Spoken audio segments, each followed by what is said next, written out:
Okay. When did I trust? Oh, oh,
Good evening, ladies and gentlemen. Welcome to the broadcast this evening. Good evening, sir. good evening, moderator. Good evening, viewers. Thank you for joining us this evening as usual. To our viewers, please do remember, feel free to share the link, feel free to send a note out to colleagues that the Prof is here again this evening. Sir, I will go straight into some of the developments this week. And I want to start on the slightly religious note on the visit of the Pope to Africa, because I know that when we talked about the war in Ukraine, you raised some points. You suggested that maybe the Pope could be a good mediator in the situation. So the question this evening, sir, is what is your take on the visit of the Pope to Africa this week? I'm pleased that the Holy Father has embarked on a pilgrimage to Africa, and the reception that he has got, I would say, validated my point of view that the Holy Father still commands respect, still has the gravitas, and is still ably situated to be, even if not a mediator, a facilitator of peace talks. The two events that he held in the stadium was packed full. Packed full, not of, sullen looking people, who you could feel were dragged there reluctantly. These were very enthusiastic people, enthusiastic to see the Pope. And the interviews conducted with some of the younger ones showed that they wanted peace in their country. And they saw the Holy Father as a facilitator of peace. And they were hoping and praying that, their politicians would listen to him. He didn't pull punches. I would say, even though a platform um, on two legs, you will regard as unstable. But in this case, the Holy Father anchored his message on criticizing colonial activities in the Congo. He was very scathing of the activities of Western companies, Western powers, and he made that very, very clear in his homily. Second leg was to criticize ethnicity and what he called religiosity. I was, when I first heard that, I kind of pulled back a bit because, the Holy Father is a religious figure. But I got to know that he was talking about people who exploit identity, who exploit religion, who exploit tribalism for political ends. That was so and as I said, he was very, very scathing, very blunt, to the point about activities of politicians, aided and abetted by Western, or should I say by non-African actors who simply come to the Congo to destabilize the Congo. He called for free and fair elections because elections are coming up, I think, next year or so in the Congo. He called the Congo, like most of the African countries, have never really had free and fair elections. For the cause of stability, we allow elections which will not pass the test of credibility to go by, just to have peace and stability. But he acknowledged the fact that the last elections was so controversial that the Congolese Roman Catholic Church disowned it and was at the arrowhead of the protests that were led. And he called for the next ones, to be credible. I'm looking forward to what is going to say in South Sudan. And then after he leaves, we are now left with what kind of effects his visit will have in those two countries. Mercenaries, capitalists, exploiters have deaf ears to issues and pleas that bother on morality. I think those who really can effect changes in the world, positive changes, are in the pockets of these multinational companies, are in the pockets of these mercenaries, are in the pockets of, their stock exchange manipulators that they simply mouth things and then hope and then move on to or get on with their nefarious activities. But at least I welcome the visit of the Holy Father. He didn't pick places that you will regard as tourist places. He's gone to the hard and difficult places, like you would expect, a pilgrim to do.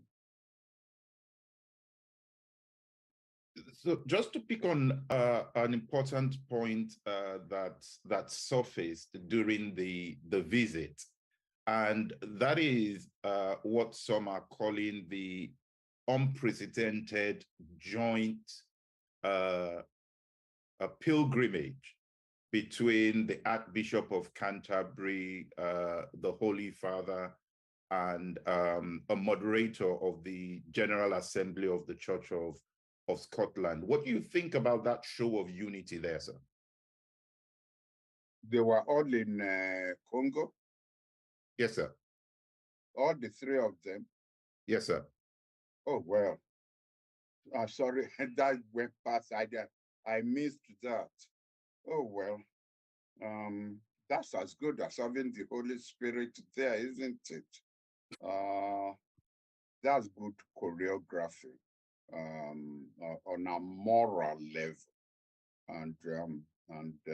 But you see, but as I said, the manipulators of Congolese politics, the exploiters of Congolese economy, those who use children, are not likely to be the people who even go to church, not to talk about listening to, these three pilgrims. I at least, one will be able to use the voices of their own people against the people who come to destabilize Africa. Religion in Africa, actually we Africans have been very accommodating of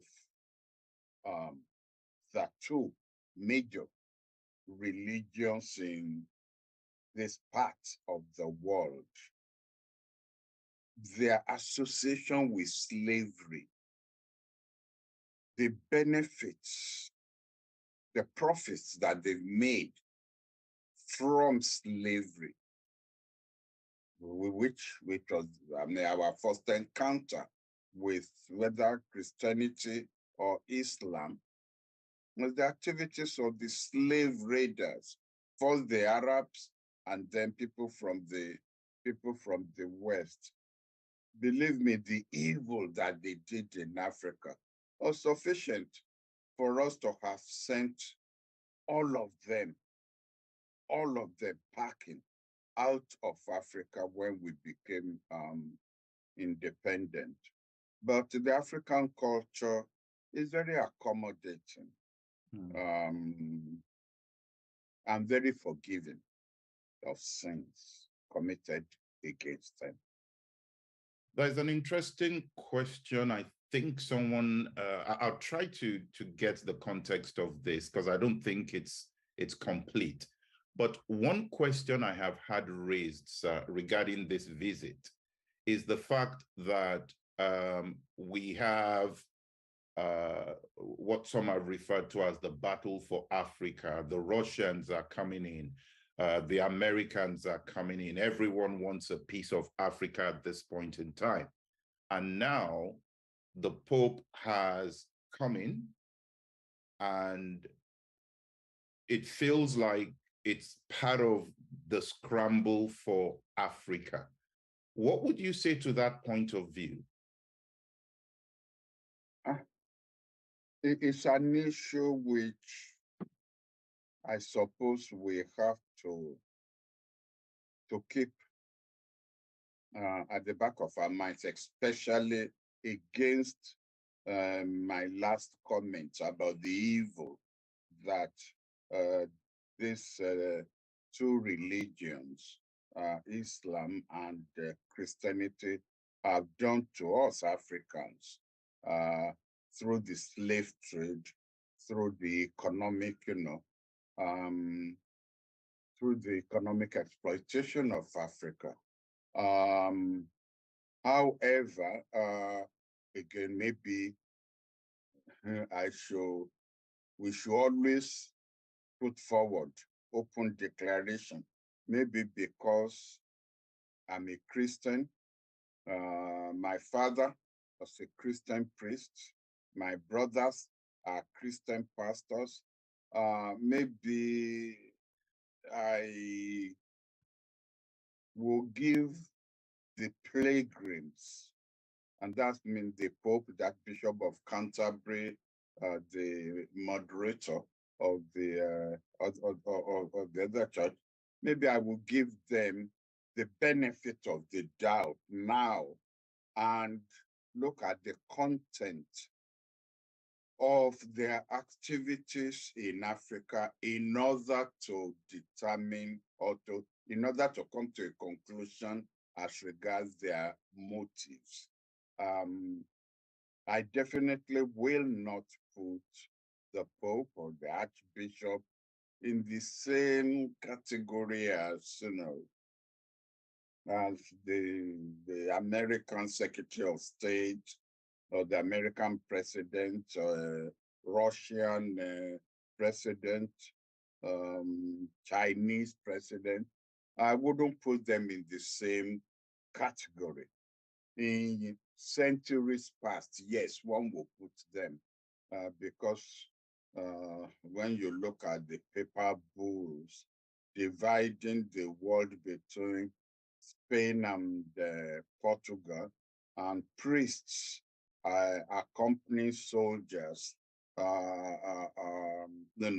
to forcefully convert, even at the point of death, the original inhabitants in South America and even in the United States itself, the activities of the church was condemnable at that time. But now, I think there is a distance between the activities of the church now and the activities of those who are still wedded to the exploitation of Africa. So I don't think the latter day pilgrims are involved in an exploitative mission to Africa. I don't think so. Let me talk about the visit of the Belarusian president to Zimbabwe, sir, where tractors were offered, investments into agriculture to help Zimbabwe. Given the backdrop of the challenges in Ukraine, the war, the support for Russia, and things like that, how should Zimbabwe have handled this visit by the Belarusian president, sir? Well, first of all, both presidents are international pariahs. And I would think that the Belarusian president deserves that status more than the Zimbabwean president. The ostracization of the Zimbabwe president is embedded still in the refusal of the West to acknowledge the economic damages that was done to Zimbabwe, where white settlers were brought in, seized land without compensation, forcefully evicted Africans from their land, and then at independence, the Western countries were then expecting Mugabe's government, to pay compensation to the white farmers if their land was going to be confiscated. This was land that they themselves, the white settlers, aided and abetted by the colonial government, seized forcefully and never paid compensation. You know, it reminds me of when slavery was abolished. The compensation that was paid was not paid to the freed slaves. The compensation was paid to the white slave owners on the grounds that they've been forced to free the slaves who were regarded as their properties. So, question then of compensation was not addressed towards the slaves who were acquired forcefully in the first place. And so up till now,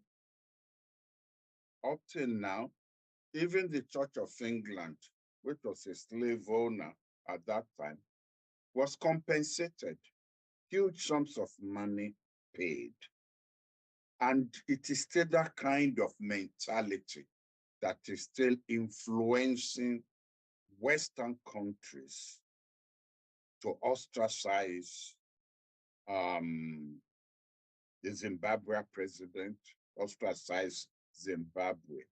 And so really, the visit by the Belarusian president and what looks like a closing relationship is like, well, the enemy of my enemy now becomes, my friend. It's an enforced relationship that Zimbabwe is being forced into because of the refusal of the West to see the injustice to Zimbabwe at independence. I'm not saying that Mugabe was a saint. He definitely wasn't a saint. I mean, he was a dictator. But you see, the thing is, when the president or the government of a country is faced with uh, negative measures from the West, and they all act in cahoots.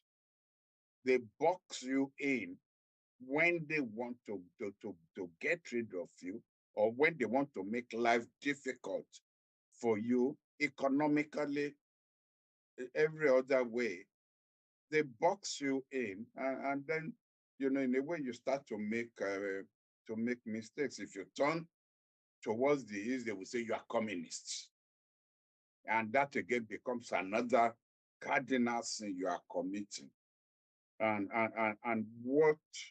I think the mistake which the Soviet Union made in relationship to African countries, especially, is not to have developed an alternative economic relationship based on really strong foundation, rather than ideological mouthing of ideological comradeship and um, you know workers of the world unite kind of thing, which are not really applicable to the African situation. The Africans were looking for succor from Western colonization, Western domination, neo-colonialism, and what have you. And the Soviets really never, put an alternative package on the table to challenge or to make it clear that the West was still wrong in what it was trying to do to Africa. Now, in this particular case, because the two of them are ostracized by the world or by the old world order,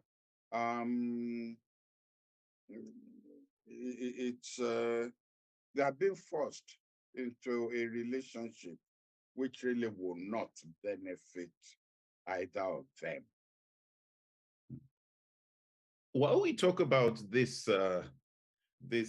battle for Africa, there was a piece of news that came out of the Middle East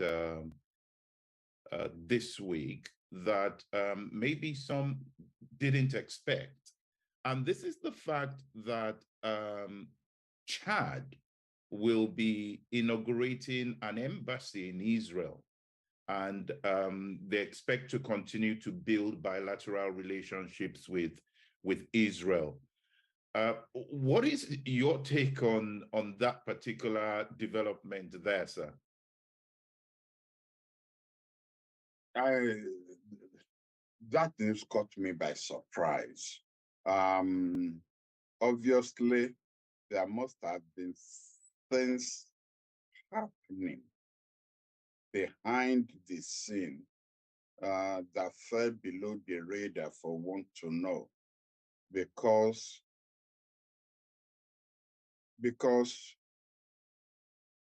Chad had been battling for years, had been a battleground for years, in a war between Arabs from the Sahel and those groups, bothering Nigeria and bothering Niger. Chad is the West, France, the United States, are embedded in Chad.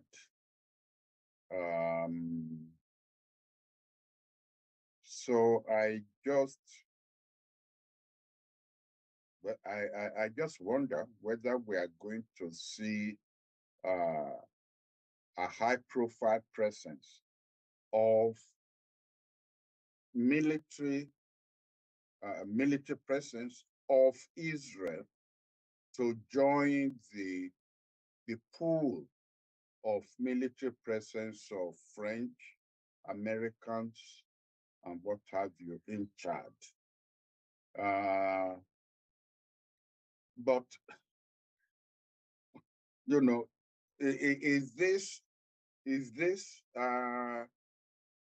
extending this Abrahamic group, which the Americans had midwifed between Israel and Arab countries? Is this an expansion of it? Is this to checkmate the expansion of the Wagner group of non-state military, Russian non-state military presence to checkmate its extension into West Africa? Anyway, I think that development is one that one needs to monitor very carefully. I'm just rambling now because it caught me by surprise, and I still can't put together who midwifed it and how Israel have succeeded in pulling it off. But it's a development we need to monitor. We'll keep an eye on that, sir, and potentially bring back some of those developments on that front. But I want to put a question to you, sir, that a lot of people have asked me. And they have said, Nigeria is heading towards one of the most major elections, probably the most critical for decades now. And they want to know your view on how prepared the nation is, and what are the people of Nigeria looking for in this next election? Well, your last question is easier to answer. Nigerians will be looking forward to a government that can reverse that descent of Nigeria into economic catastrophe. A country whose oil production, even by OPEC, is supposed to take that 1.2 million or thereabouts, would at the same time have gone a borrowing, which means it's going to go a sorrowing. And now our bonds have been reduced to junk level, as if Nigeria is a country of illiterates being run by economic illiterates. Nigerians themselves are alarmed at the quantum of domestic loans which have broken. You know what I mean? The Americans, when they are getting near the debt ceiling, they have a debate, and they see how they can keep that in check, even though they end up raising the debt ceiling. But we, Nigeria, the Nigerian government, aided and abetted by the governor of the central bank, had taken loans from the central bank way beyond what the law allows, without any justification, except the central bank governor says, oh, well, we have to keep printing money so that the government will not go bankrupt. But a law was put in place which you violated. The central bank governor violated. He should be arrested and charged to court for this. He didn't say he wasn't aware of the law. He simply said, well, we decided to disobey the law so the government will not go bankrupt.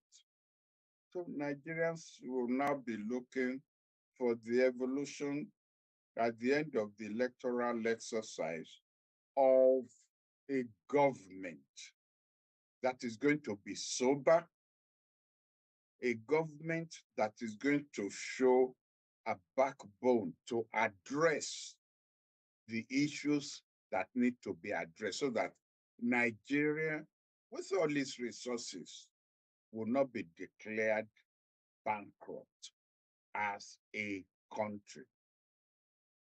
The good news about this is that all it needs is a disciplined government, probably within 6 months. I'm not an economist, by the way, but I think things have become so bad in Nigeria that even actually an A-level student can prescribe what needs to be done. Plug the stealing by government officials, the stealing by governors, by ministers, by members of the National Assembly, plug that. Plug the oil bunkering and stop the stealing of oil money. Even if you can't stop it completely, maybe you could reduce it by 70%, and you will see how our foreign exchange reserves will rise phenomenally. We will then be able to service our debt, and they will move us out of the junk bond group of nations.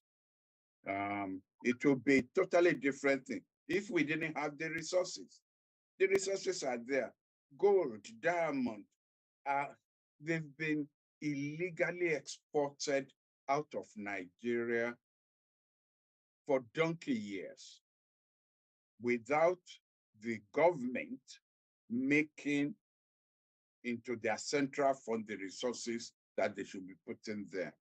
What government has been getting through the back door, they've just been distributing among themselves. Maybe Nigerians are looking forward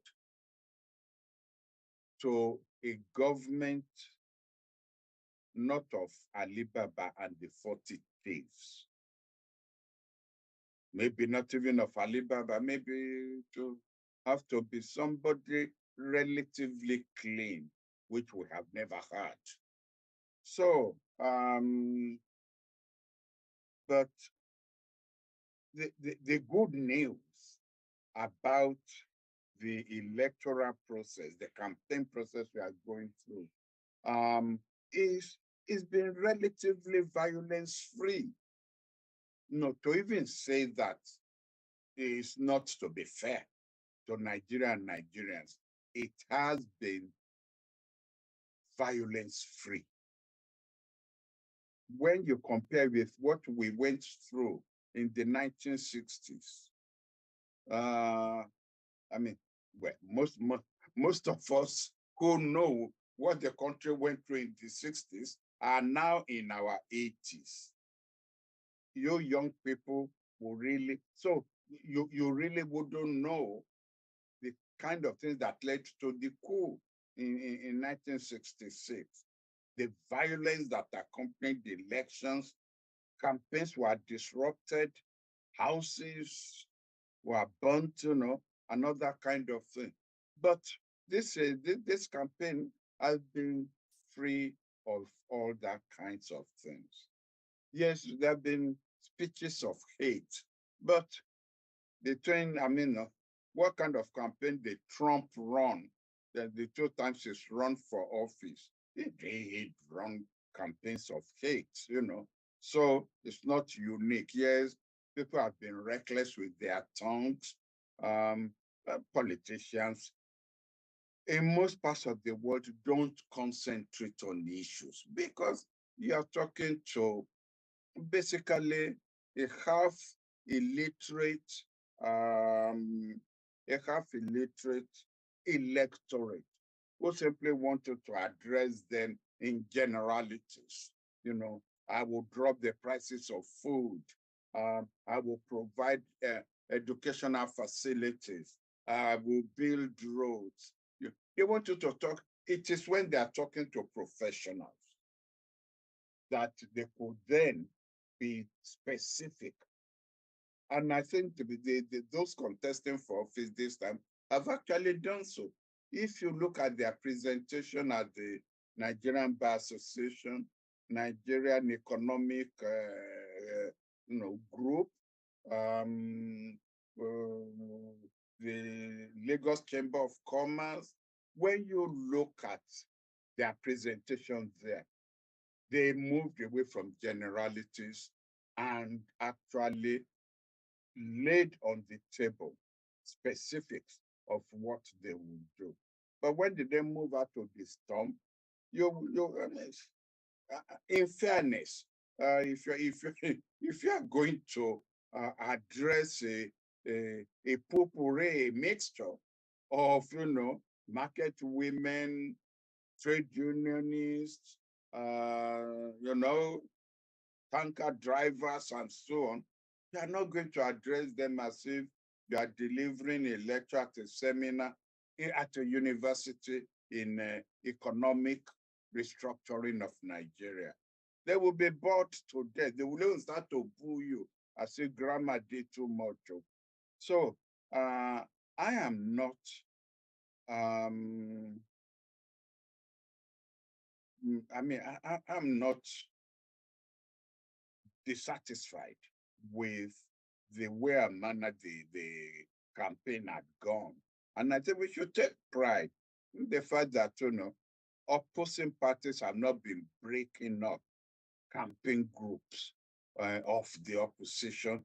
People have been allowed to fly all over the country to make their presentation, even if they are renting the crowd. So, that's politics. In any case, I mean, you make a distinction between the Pope addressing an audience and the politician addressing an audience. So that, to me, is what Nigerians should be expecting. Now, would they get that? Well, I will have to be optimistic and say, I hope so.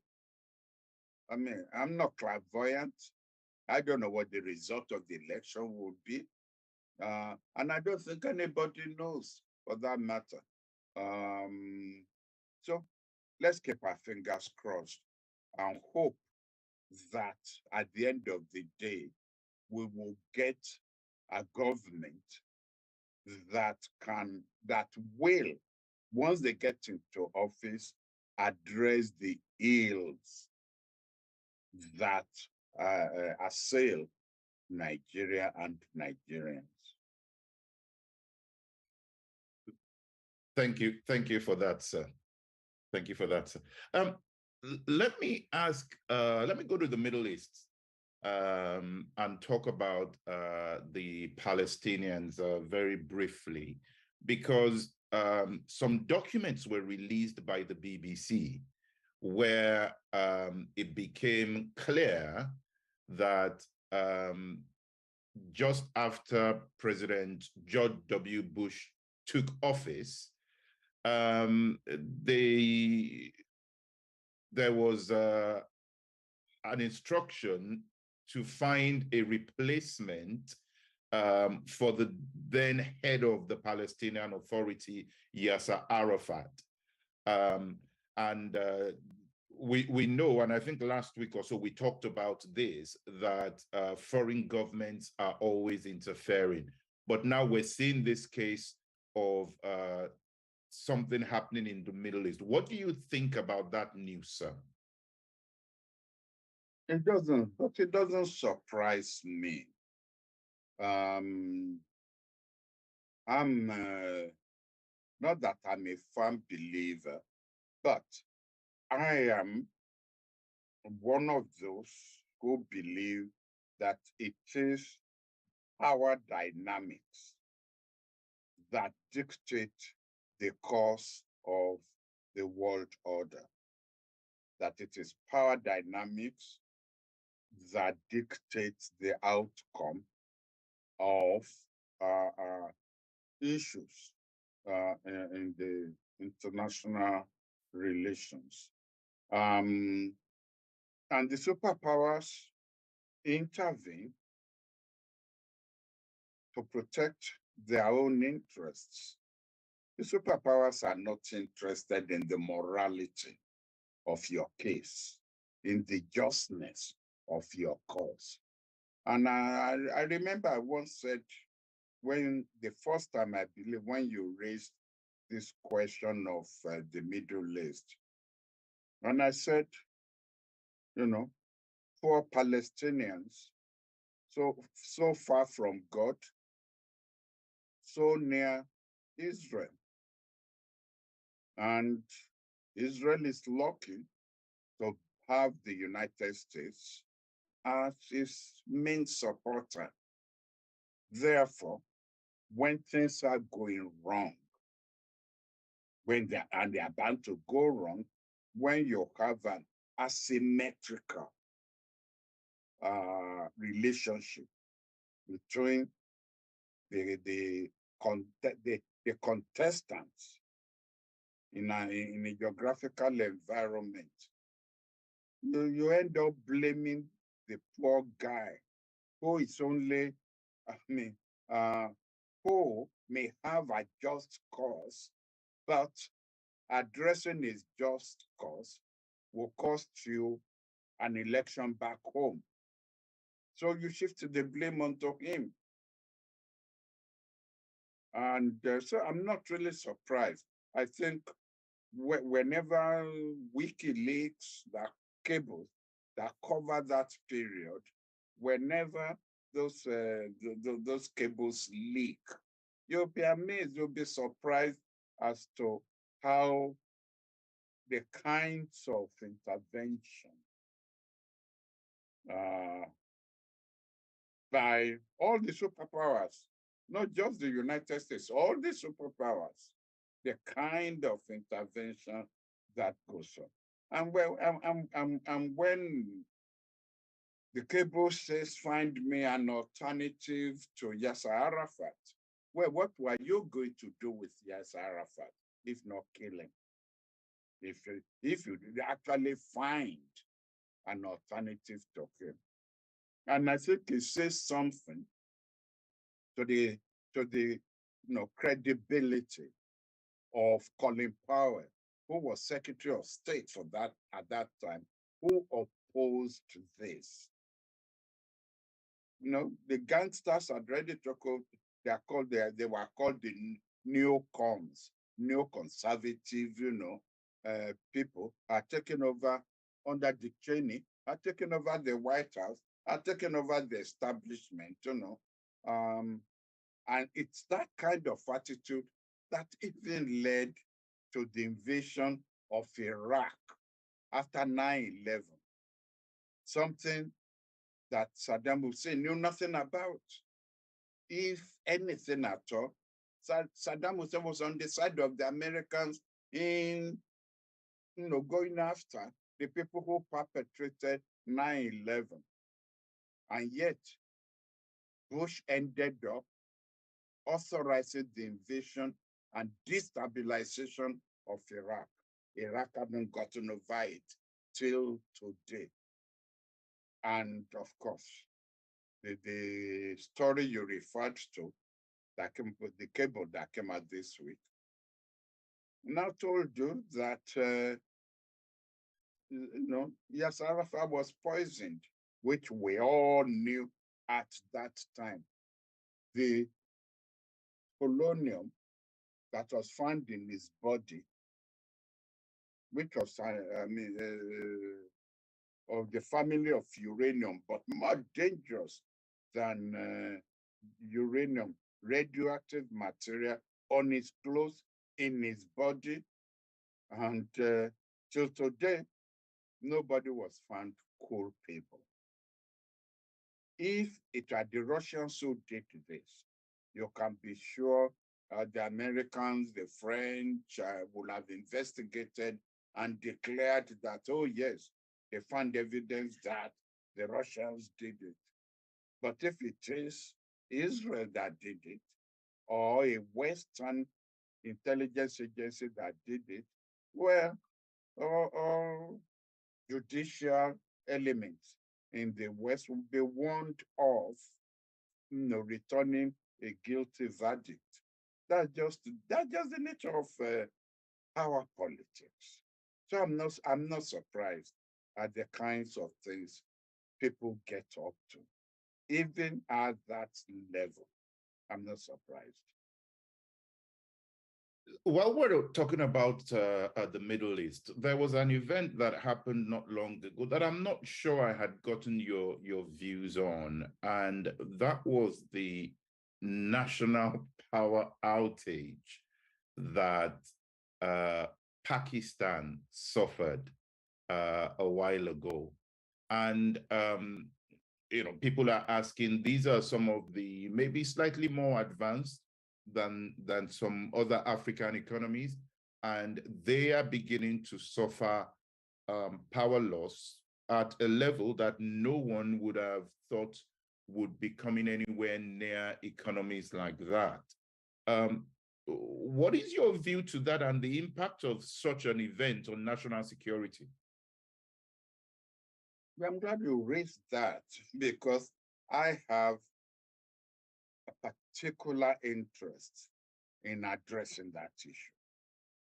When I called for Nigeria to become a nuclear power, one, if not the major argument that was rolled out by my colleagues from the university at that time was, what? Nigeria that cannot supply power to its people, Nigeria that does not have constant power supplies. I'm now advocating this. How would there be power that will be supplied? Where will to the nuclear facilities? Where would they get this from? Where would they get that from? And the reply I gave was, I've traveled, all over the world. Part of my responsibilities as the Director General of NI and as Foreign Minister, and I have seen the kind of level of poverty I've seen in some of the countries that we accept as a medium power. I haven't seen it in Nigeria, and I'm so glad that this has now happened. Of course, I haven't had a whimper from our scholars in the universities about the, you know, about what you have drawn attention to, that this kind of things could happen in a country that we accepted their status as medium powers and as nuclear powers. So I just sat there watching television and said, well, again, I'm justified because when you have development in a particular area, you could actually isolate that area from the general positions of things in your country. Its power supply will become isolated and dedicated. Its water supply will become isolated and dedicated. The people who work there are not going to be to be paid like other like the civil servants or the public servants in other areas. their condition of service will be isolated and dedicated. That's what a serious government does. But in Nigeria, in this country, people don't think.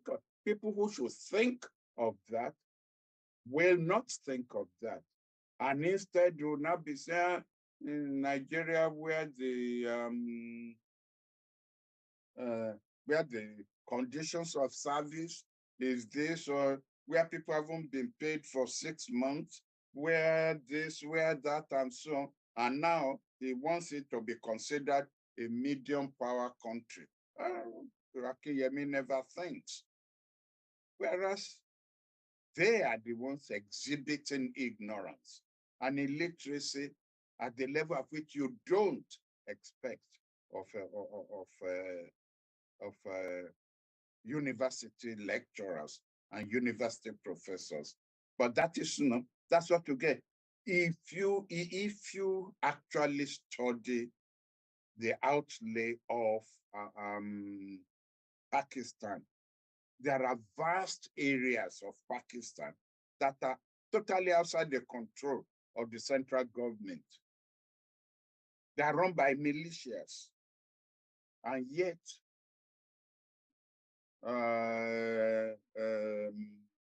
Pakistan is a nuclear power and it's a medium power in the world. So I have just come to the conclusion that for other reasons, we Nigerians have no confidence in our country. Because the reason Nigeria is where it is because those who are supposed to run Nigeria are busy stealing the Commonwealth, the resources of Nigeria.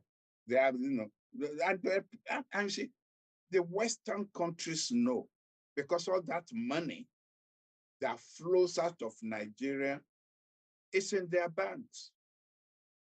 It's dedicated to buying, estate development and what have you. They are not in Nigeria. So it's not that the resources are not there, but simply because the resources are mismanaged by those who have no business being in government. And because Nigeria does not punish malfeasance in governance. Big men don't go to jail for stealing in Nigeria. It's your poor vulcanizer, your poor bus conductor, who steals 5,000, who goes to jail. So, but I'm happy. I mean, when I say I'm happy, I'm not expressing happiness at the unfortunate event in Pakistan. No, but I'm just saying that I'm happy this is happening so that hopefully our scholars and our analysts will actually go into comparative analysis when they are weighing Nigeria and not go into this absolutes. Oh, no, Nigeria cannot do this, and Nigeria cannot do that. Nigeria can do all those things, provided we stop stealing the Commonwealth, provided we insulate Nigerian wealth from exploitation by others.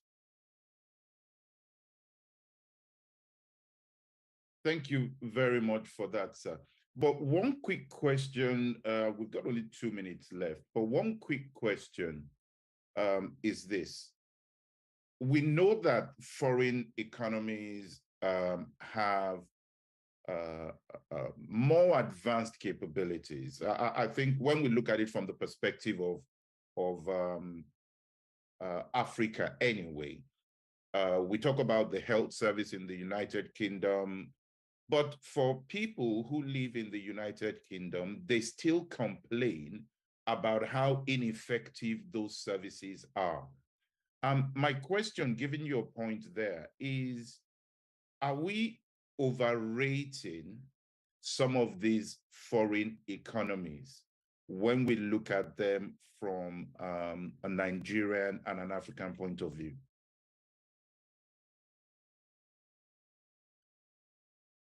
Yes, we are overrating the disparity between Western economies and African economies.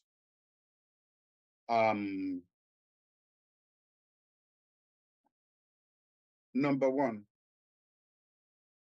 you go to Western countries and the Nigerians and the Africans that you find they are doing so well with their skills. If they remain in Nigeria or remain in Africa and they are allowed to use those same skills, Africa will actually be on the high flying trajectory. But talents by Africans are not allowed to bloom and be used in the services of African countries. Instead, we would rather, again, because of the nature of political differences, we would rather, even the civil servants, even the bankers, would rather favor Lebanese, Indians, Pakistanis, and what have you, who will come in with an empty box, an empty briefcase, and within 2 years will probably become millionaires simply because they are given inexcusable and unjustified advantages over Africans who are more skilled than they are. We discriminate against ourselves in order to justify the promotion of foreigners who are then, they're road engineers, they're not as skilled as the Nigerian engineer, who when he then goes abroad, especially if he goes to the United States, his talents are tapped and the man becomes a high flyer. But if he stays in Nigeria, he will not be allowed to use those talents both to benefit himself and to benefit his own country. And that's why that's why we then tend to exaggerate and conversely allow foreign economies to exploit African resources to their own benefit. I told you, money stolen in Nigeria, if that money even stays in Nigeria to develop economic institutions like Dangote's refinery, like, I don't know, Air Peace,